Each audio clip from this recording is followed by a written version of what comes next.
کہتے میں نے سنا تھا کہ نافرمان کی روح بہت مشکل سے نکلتی ہے اور جو نیک لوگ ہوتے ہیں ان کی روح آسانی سے نکلتی ہے. تو میں تو جب گیا یورپ میں تو میں نے بہت سے گوروں کو بڑے آرام سے مرتے ہوئے دیکھا اور بہت سے نیک لوگوں کو بڑی مشکل سے مرتے ہوئے دیکھا.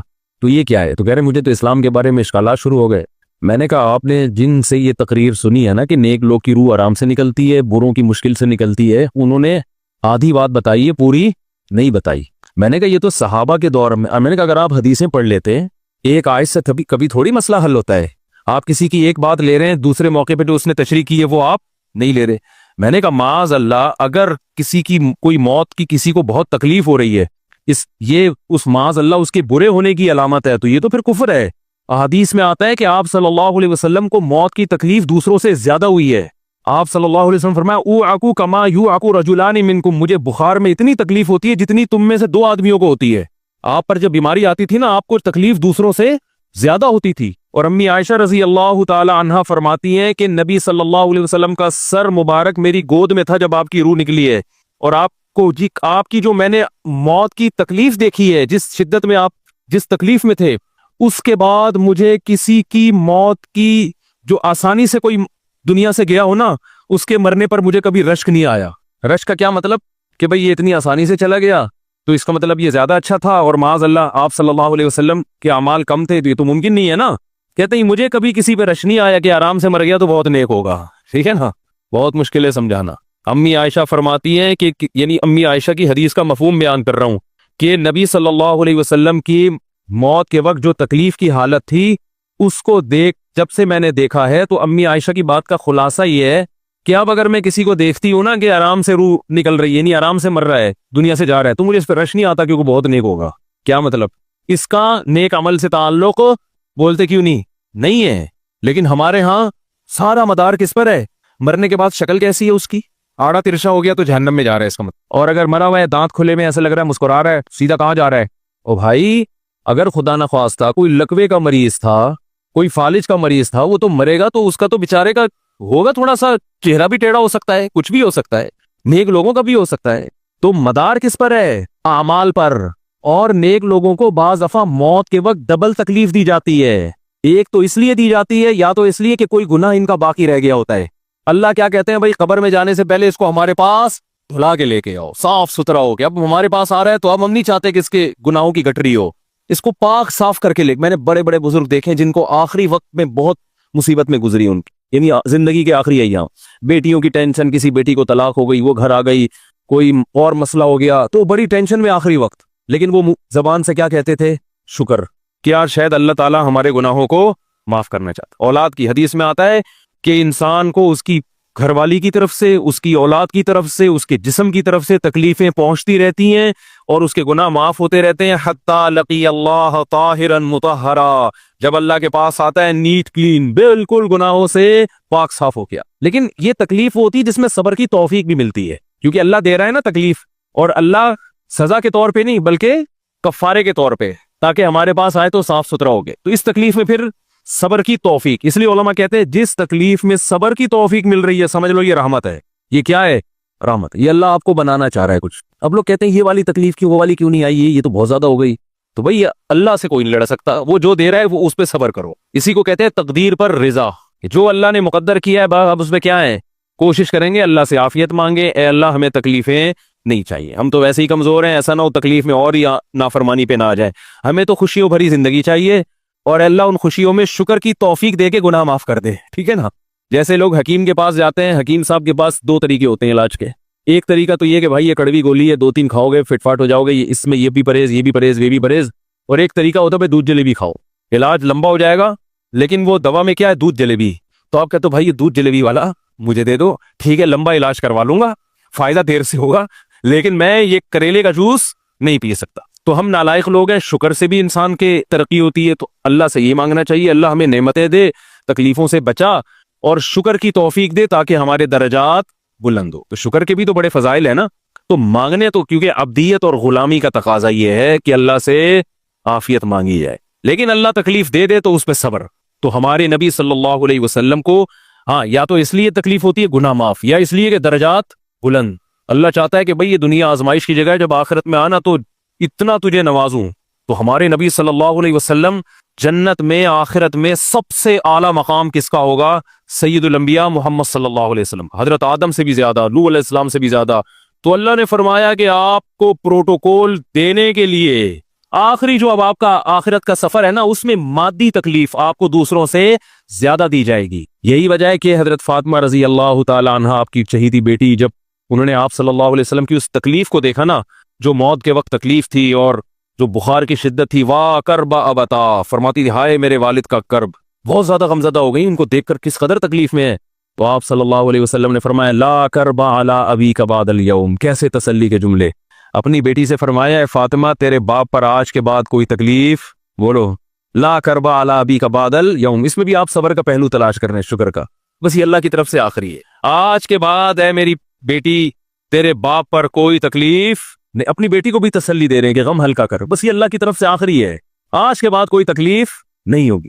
تو ہمارے ہاں وہ بیچارہ تکلیف سے جا رہا ہے، تو یار دیکھا آ گیا نا سامنے، لگے یہ دیکھا، ہم تو کہتے تھے بندہ ہی 2 نمبر ہے، اب آ گیا نا تو دیکھو کیسے مر رہا ہے۔ اور پیغمبروں کو تکلیف تو دی جاتی ہے، لیکن کوئی ایسا عیب نہیں ہوتا، ایسی بیماری نہیں ہوتی جو لوگوں میں معیوب سمجھی جاتی ہے، یہ نہیں ہوتا، کیونکہ پیغمبر اللہ کے قاصد ہیں، تو اللہ ان کو ہر لحاظ سے امت کو یہ بتانا چاہتے ہیں یہ میرے رسول ہیں، یہ میرے سفیر ہیں۔ تو کوئی بھی ایسی چیز جس کی وجہ سے لوگوں کو ان سے نفرت ہو، یا طبعی نفرت جو انسان کے اختیار میں نہیں ہوتی، تو اللہ ایسی بیماری اور ایسی تکلیف سے بچاتے ہیں ان کو۔ سمجھ میں آ رہی ہے بات؟ لیکن امتی کو ایسی تکلیف ہو سکتی ہے۔ یہ جو ختم نبوت کے علماء کہتے ہیں نا مرزا غلام احمد بیت الخلاء میں گر کے مر گیا، تو بعض لوگ کہتے ہیں وہ تو بیت الخلاء میں تو فلاں بزرگ کا بھی انتقال ہوا تھا، فلاں کا بھی بزرگ کا ہو سکتا ہے، پیغمبر کا بیت الخلاء میں انتقال بولو نہیں ہو سکتا، کیونکہ پیغمبر کو اللہ ایسے عیب سے بچاتے ہیں جو انسانوں میں عیب سمجھے جاتے ہیں۔ تو پیغمبر کو ایسی بیماری نہیں ہوتی، جیسے اچھوت کی بیماری ہے کہ کوئی ہاتھ نہیں لگا سکتا اس کو، ایسی بیماری پیغمبروں کو نہیں ہوتی۔ کوڑ کی بیماری پیغمبروں کو نہیں ہوتی، کیونکہ ایسی بیماری جس سے لوگ گھن کھاتے ہیں، ایسی نہیں، لیکن امتی کو ہو سکتی ہے، امتی کو ایسی بیماری ہو سکتی ہے، اللہ اس کے درجات کیا کرے گا؟ بلند کرے گا اس سے۔ مجھے ایک واقعہ کسی نے سنایا کہ ایک ہندو تھا، اس کو کوڑ کی بیماری تھی، کوڑ نہیں ہوتا گوشت گلنا شروع ہو جاتا ہے، تو یہ بیماری پھیلتی ہے، تو اس کے رشتہ داروں نے بالکل الگ کر دیا اس کو، وہیں سے کھانا پھینکتے ایسے کر کے۔ کہیں تبلیغی جماعت گئی، ان کو پتہ چلا، وہ بیٹھ گئے اس کے پاس جا کے، اس کو کھلا بھی رہے ہیں پلا بھی رہے ہیں، تو وہ بڑا متاثر ہوا، یار سب نے چھوڑ دیا اور مسلمان ہو گئے، تبلیغ والے تو اکرام کا کوئی موقع الحمدللہ چھوڑتے نہیں ہیں، تو وہ مسلمان ہو گیا اور پھر اس کا انتقال ہو گیا تھوڑے دنوں میں۔ اب دیکھو اللہ نے جو اس کو کوڑ کی بیماری میں ڈالا، یہ بیماری اس کے لیے رحمت بن گئی کہ نہیں بن گئی؟ تو کفر کی حالت میں کوئی اچھا کام کیا ہوگا اس نے، اس کے بدلے میں اللہ نے اس کو کیا دے دیا؟ کوڑ کی بیماری۔ اب دنیا کہے گی یار عام کافر جو اچھے کام نہیں کرتے وہ تو فٹ فاٹ گھوم رہے ہیں، اور یہ تھوڑا بہت خیال کرتا تھا، اس کو اللہ نے کیا دے دیا؟ بھائی اس کو دیا اس لیے کہ اللہ کو پتا ہے کہ جی کوڑ میں ہوگا تو تبلیغ والے آئیں گے، اس کی آؤ بھگت کریں گے، اور یہ کیا ہو جائے گا؟ اسلام میں داخل ہو جائے۔ تو اللہ کے کام ہے، یہ اللہ ہی بہتر جانتا ہے۔ تو بعض دفعہ اللہ تکلیف میں ڈالتے ہیں تاکہ آپ کے گناہ دھل جائیں۔ تو اس لیے موت کی جو تکلیف ہے نا، اچھا، اور عین ممکن ہے کوئی بہت بڑا بدماش ہو، بڑے آرام سے مر جائے، اور مرنے کے بعد ایسی خوبصورت اسکن ہو جائے اس کی، کیونکہ اسکن کی اچھے یا برے ہونے کا تعلق موسم سے ہے جینے، ٹھیک ہے نا؟ جس کو برین ہیمریج ہوتا ہے تو چہرہ خراب ہوتا ہے، چاہے وہ نمازی ہو۔ میں نے ایسے پکے نمازیوں کو جن کی نماز کی حالت میں ڈیتھ ہوئی ہے، ان کو دیکھا موت کے بعد ان کا چہرہ کالا ہو گیا۔ یہ بری بات نہیں تھی، یہ کالا اس لیے ہو گیا کہ برین ہیمریج ہوا، رگ پھٹی ہے تو بلیڈنگ ہونا، اور ہارٹ اٹیک بھی ہوا پھر ان کو، تو ڈاکٹر کہہ رہے تھے ان کو جلدی دفناؤ کیونکہ یہ بہت جلدی ان کا جسم خراب ہو جائے گا۔ حالانکہ پھر میں نے خواب میں ان کو جنت میں بھی دیکھا، صحیح ہے نا؟ تو خام خمانہ لوگوں نے یہ چیزیں بنائی ہوئی، تبھی میت کو چھپانے کا حکم ہے، کیونکہ اکرام کرنا ہے نا، تو چہرہ مرنے کے بعد بگڑنا شروع ہوتا ہے، یہ ہر ایک کا ہوگا، چاہے نیک ہو چاہے برا، تبھی تو حکم ہے کہ اس کو جلدی دفن کرو، کیونکہ اس کی توہین ہے اب لوگوں کے سامنے رکھنا۔ اور ہمارے کیا ہو رہا ہے، اب باقاعدہ مردوں کے ساتھ سیلفیاں چل رہی ہیں، ناک میں روئیاں ٹھوسی ہوئی ہیں، اور ویڈیو بن رہی ہے، اور زیارت ہو رہی ہے، لائن لگ کے پبلک دیکھ کے جا رہی ہے۔ کیا جاہلانہ رسم ہے یار، کیا جاہلانہ۔ میت میں اور دلہن میں فرق ہونا چاہیے۔ دلہن کی منہ دکھائی ہوتی ہے، وہ محلے پڑوس کی عورتیں آتی ہیں، بھائی دلہن آئی ہے بیوٹی پارلر کر کے دیکھ رہی ہیں، تو مردے اور دلہن میں اتنا تو فرق کرو، مردے کی بھی رونمائی ہو رہی ہے، تو یہ غلط رسم ہے۔ انتقال ہو گیا فوراً چہرے پہ کپڑا، ہاں جو اس کے بہت قریبی لوگ ہیں، قریبی لوگ ایسا ہوتے ہیں کہ اگر وہ بدبو آ بھی رہی ہو، چہرہ بگڑ بھی جائے، ان کو نفرت نہیں ہوتی۔ بیٹے کو اپنے باپ سے نفرت نہیں ہوگی، چاہے جیسا بھی ہو، چہرہ جیسا بھی بگڑ جائے، وہ کہے گا یار میرا اس کا رشتہ خوبصورتی کی بیس پہ تھوڑی ہے۔ لیکن اجنبی لوگ جب اس کو دیکھیں گے تو چہرے کے بارے میں تبصرے بھی کریں گے۔ اور ایک صاحب کا انتقال ہوا، میں نے کہا جلدی دفناؤ، چہرہ نہ دکھاؤ، تو انہوں نے کہا لوگ کہیں گے یار لگتا ہے کوئی چہرہ بگڑ گیا اس لیے چھپا رہے ہیں۔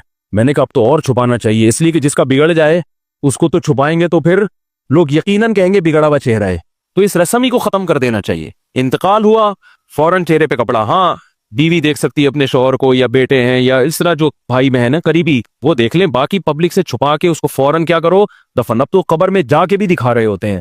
یہ اجمیوں کی گندی رسم ہے, بری رسم ہے. گندی کا لفظ میں نے تھوڑا سا زیادہ سخت استعمال کیا, لیکن مجھے اس سے زیادہ ہلکا لگ نہیں رہا کوئی لفظ. عرب میں ایسا نہیں ہوتا.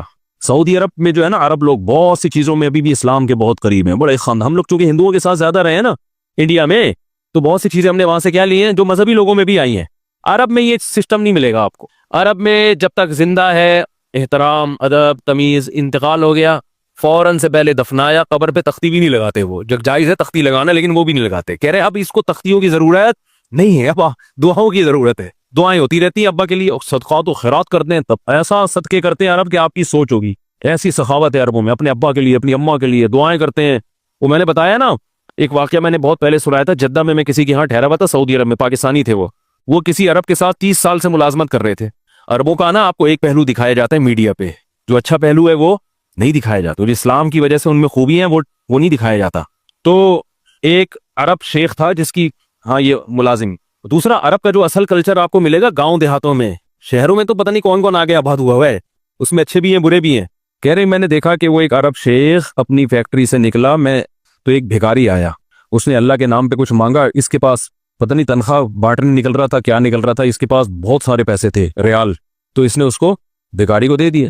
بھکاری کو جیسے دیے, بھکاری نے, اچھا یہ عرب بھی 80 سال کا بڈھا, تو اس بھکاری نے اس کے عربی کے ماں باپ کو دعائیں دینا شروع کر دی دل سے نا. وہ پاکستانی تھا, وہ ہوشیار, دعائیں دی, اللہ کرے تمہارے ابا کی مغفرت ہو جائے, اللہ کرے. تو وہ عرب کو اتنا اچھا لگا, اس نے اور دے دیے. پھر وہ شروع ہو گیا, اللہ کرے تمہارے ابا وہ پھر اور دیتی. کہہ رہے اتنے پیسے اس بھکاری کو دے دیے. میں نے کہا یار یہ تو لاکھوں پتی بن گیا ہے, سارے پیسے ختم ہو گئے اس کے پاس, اور وہ گھنا دعائیں دیتا جا رہا ہے. وہ جو گھنا تھا نا وہ کیا کر رہا ہے, وہ بھی گھنا بن کے طبیعت سے دعائیں دے رہا ہے. وہ رونا بھی آ جاتا ہے پاکستانیوں کو, آپ کو پتا ہے. تو کہہ رہے وہ چلا گیا, پیسے ختم ہو گئے. اس عربی نے کہا اگر یہ میرے پاس اور بھی پیسے ہوتے نا, یہ دعائیں دیتا رہتا میں پیسے. بعض ایسے جذبات ہو جاتے ہیں نا انسان کے کہ اس کو لگتا ہے کہ شاید یہ دعا قبول ہو رہی ہے. بعض ایسی کیفیات آ جاتی ہیں انسان کے اوپر. تو وہ پاکستانی تھے جنہوں نے مجھے واقعہ سنا. کہہ رہے ہیں یار ان کے اندر کوئی ان کے قریب رہے نا تو بعض چیزیں ان میں بڑی خاندانی. عربوں میں ماں باپ کا بہت احترام ہے, بہت. جتنے کسٹمر کے ساتھ بدتمیز ہوتے ہیں نا, باپ اور ماں کے ساتھ اتنے ہی اچھا سلوک کرتے ہیں. ایسا نہیں ہے جیسے زبان چلا دی اور یہ کر دیا. باپ بیٹھا ہوگا سب چپ کر کے آرام سے بیٹھے ہوں گے کہ باپ یہ بول بیٹا رہا ہے. ہمارے یہاں بیٹا باپ میں تو لوگوں سے پوچھتا ہوں یہ پہلے کیوں, کہ مجھے ایسا لگ رہا ہے آپ کا بچہ آپ سے پہلے پیدا ہو گیا, یعنی وہ باپ بنا ہوا ہوتا ہے. ٹھیک ہے نا, باتیں ایسے کر رہا ہوتا ہے کہ جو بیٹا ہے وہ باپ لگ رہا ہے, جو باپ ہے وہ بیٹا لگ رہا ہے. تو خیر کہاں سے کہاں بات چلی گئی, کیا بات کر رہا تھا. ارے یار یہ تو موضوع کو کوئی پکڑ کے رکھے, یہ بہت بڑی جاہل پیر کی بات تو میں نے شروع کی تھی, شیطان ہوا وغیرہ سب ہو گیا. ہاں یہ بات چل رہی تھی کہ موت کی تکلیف اگر کسی کو ہوتی ہے, میں یہ بتا رہا تھا کہ اسلام کی باتیں اللاجیکل بات اسلام نہیں کرتا.